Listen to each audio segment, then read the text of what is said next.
Assalamualaikum warahmatullahi wabarakatuh. Kembali lagi di channel ini bersama saya Dandi Yuseno. Yo, semangat belajar. Bagaimana kabar kalian hari ini? Semoga baik-baik saja ya. Pada kesempatan kali ini, Pak Dandi akan melanjutkan membahas contoh-contoh soal AKM Asesmen Kompetensi Minimum khususnya untuk kelas 5 SDMI yang pada diperoleh dari webinar Koordinasi Asesmen Nasional tahun 2021 yang diselenggarakan bulan Oktober 2020 kemarin. Ya, pada diingatkan kembali, jadi asesmen kompetensi minimum atau AKM mengukur dua komponen, yaitu literasi membaca dan numeracy. Pada kesempatan kali ini, Pak Didi akan membahas soal-soal yang literasi membaca. Bagi yang belum mengetahui contoh soal-soal yang numeracy, bisa dilihat atau diklik link di pojok kanan atas. Baik, Pak Didi tampilkan kembali. Untuk bentuk soal AKM terdiri dari berbagai jenis ya.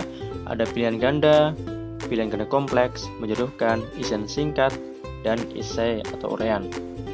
Sedangkan untuk konten pada literasi membaca yaitu terdapat teks informasi dan teks sastra. Untuk teks informasi sendiri itu adalah teks yang berisi informasi-informasi. Untuk teks sastra terdiri dari cerpen, dongeng, puisi, dan lain-lain. Untuk proses kognitif yaitu menemukan informasi, interpretasi dan integrasi, serta evaluasi dan refleksi. Dan konteksnya ada personal, sosial budaya, dan saintifik. Baik, langsung saja kita lihat bagaimana bentuk soal literasi membaca AKM kelas 5 SDMI. Pertama kita disuguhkan ada beberapa paragraf ya, bacaan yang lumayan banyak. Ini merupakan teks sastra ya, semacam dongeng atau cerita. Mari kita baca bersama-sama. Ada dua orang sahabat melakukan perjalanan panjang. Ketika di tengah perjalanan, mereka terlibat dalam suatu perdebatan. Pertengkaran itu terjadi sampai salah satu dari mereka menampar yang lainnya. Sahabat yang ditampar itu tak berkata apapun, tapi menuliskan suatu kata di atas hamparan pasir.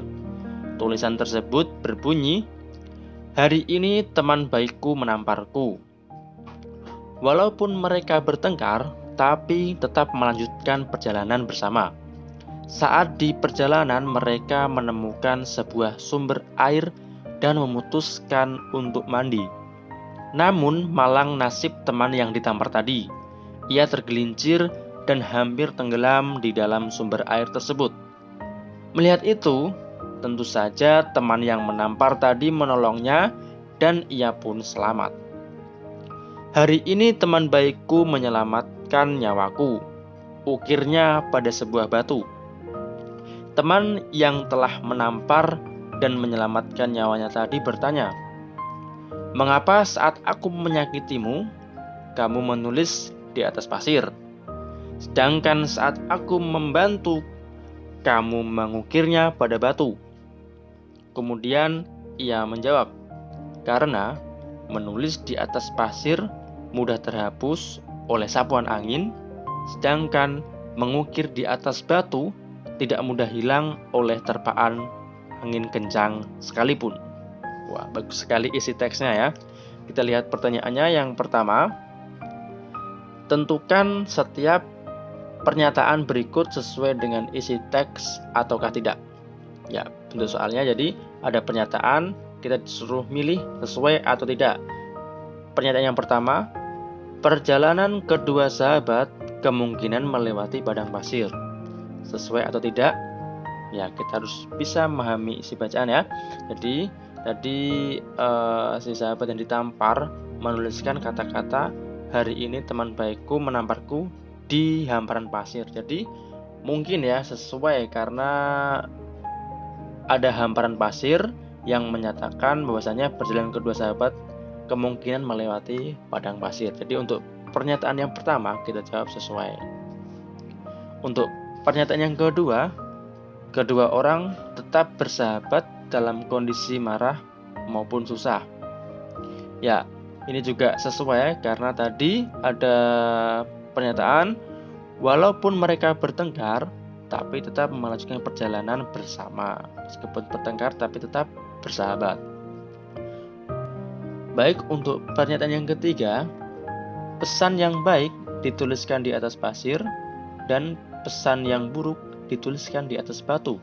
Nah, ini ada sedikit ini kebalik ya, bahwasanya tadi untuk pesan yang buruk dituliskan di atas pasir supaya mudah hilang ketiup angin, dan pesan yang baik ditulis atau diukir di atas batu supaya tidak mudah hilang walaupun angin kencang menerpa sekalipun. Jadi untuk pernyataan yang ketiga ini jawabannya tidak sesuai karena kebalik.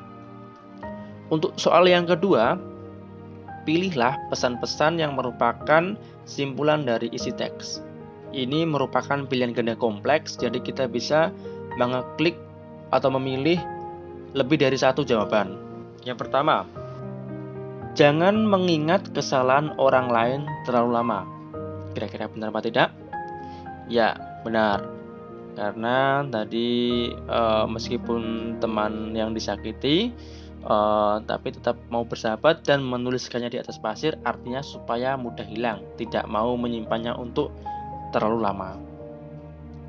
Pernyataan pesan-pesan yang kedua, pertemanan sejati akan terbentuk setelah melewati masa perkelahian. Oh, ini tidak sesuai ya. Jadi pertemanan sejati terbentuk ya baik tidak berkelahi maupun kelahi. Kalau memang teman sejati ya akan terbentuk secara sendirinya. Untuk pesan yang ketiga, persahabatan memerlukan sikap memaafkan dan membalas kebaikan. Ya, ini sesuai ya, kita pilih atau kita centang karena persahabatan memerlukan sikap memaafkan. Meskipun kita disakiti, kita harus mau memaafkan kesalahan orang yang menyakiti kita dan membalas semua kebaikan yang telah diberikan kepada kita. Untuk pesan yang keempat, jika diberi kebaikan oleh orang lain harus segera membalasnya. Apakah ini sesuai dengan pesan-pesan dari teks? Ini baik, tapi pesan ini baik tapi tidak sesuai dari isi teks. Kita harus bisa memahami teks tersebut ya. Jadi asesmen tidak lagi sekedar untuk mengukur, namun juga menginspirasi kepada si pembaca. Siswa diuji kemampuannya menginterpretasi isi teks. Oke, lanjut untuk soal nomor 3. Cermati pantun berikut.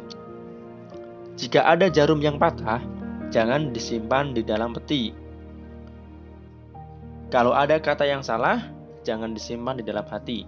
Pertanyaannya, apakah isi pantun tersebut sesuai dengan isi teks? Kira-kira sesuai apa enggak ya? Ya, jawabannya adalah sesuai. Karena isi pantun ini kesimpulannya yaitu kalau ada sesuatu yang salah, jangan disimpan terlalu lama atau berlarut-larut seperti cerita tadi ya. Keburukan ditulis di atas pasir supaya mudah hilang ketiup angin, tapi kalau kebaikan ditulis atau diukir di atas batu supaya tidak mudah hilang walaupun angin kencang meniupnya. Selain pertanyaan ini untuk memilih sesuai atau tidak, di sini juga ada alasannya ya. Berikan bagian dari isi teks yang mendukung. Di sini ada teks dari bacaan tadi yang sesuai dengan jawaban kita atau yang mendukung jawaban kita. Apabila kita menulis sesuai, berilah kalimat-kalimat dari bacaan tadi untuk mendukung jawaban kita. Seperti itu ya. Jadi kalau kita menulis sesuai, kita ambil kalimat tadi yang membuktikan bahwasanya jika ada kesalahan jangan disimpan dalam hati. Mungkin sekian dulu untuk pembahasan soal AKM kelas 5. Untuk lebih lengkap selengkapnya anak-anak bisa mengeklik link di bawah deskripsi untuk contoh soal AKM dari kelas 5 atau dari jenjang SD sampai jenjang SMA. Ya, semoga bermanfaat. Kurang lebihnya mohon maaf. Wassalamualaikum warahmatullahi wabarakatuh. Yo, semangat belajar!